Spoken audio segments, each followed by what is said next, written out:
Buying a bike can be pretty confusing, and if you're buying for somebody else, even more so because you don't quite know everything they might want. So we're going to make it a little simpler, talk about two different models of hybrids from Trek. Both of these fall into the same classification, which is hybrid bike, which means flat bars, upright neutral back position, but that's kind of a catch-all term. These are two very different bikes, and I'm here to tell you a little bit more about them. So we'll start with the FX here. This is what they consider their fitness hybrid. It's meant to be quick on pavement, nice, agile, while still being comfortable. You know, rigid fork, rigid seat post, everything about it is meant to be efficient and quick. So great for those in your life who are trying to get a little more exercise, want to be a little fast, but don't want to commit to drop bars. This would be an awesome option for them. And then moving over to here, we move to the other side of hybrids. This is the Verve from Trek.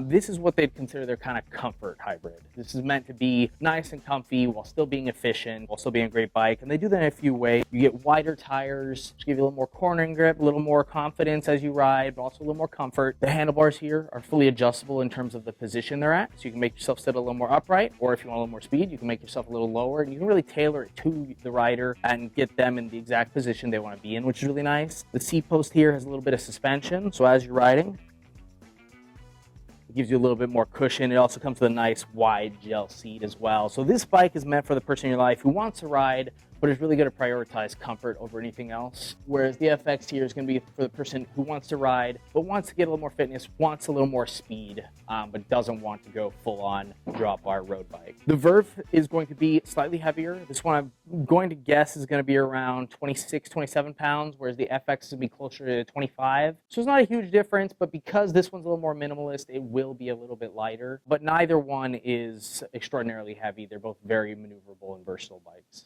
So at equal level, they're the same price, but because this one right now is a Verve 3 versus an FX2, this one is going to be a little more. So this one's $930, whereas this one's $780, and that's just because of the level difference in them. So this one has slightly nicer components right now, but you can get an FX with the same components that's going to be the same price point. You get full hydraulic disc brakes, which means you'll stop all year long without any trouble. And one of the beautiful things about Trek is that they no longer make men's or women's specific bikes. It's all gender neutral with little customizations you can make, so it'll fit every cyclist. Well, I've given you a lot of information about these two bikes. My best recommendation would be always come on in, try one of the bikes out, make sure you like it. We can run you through the differences. So.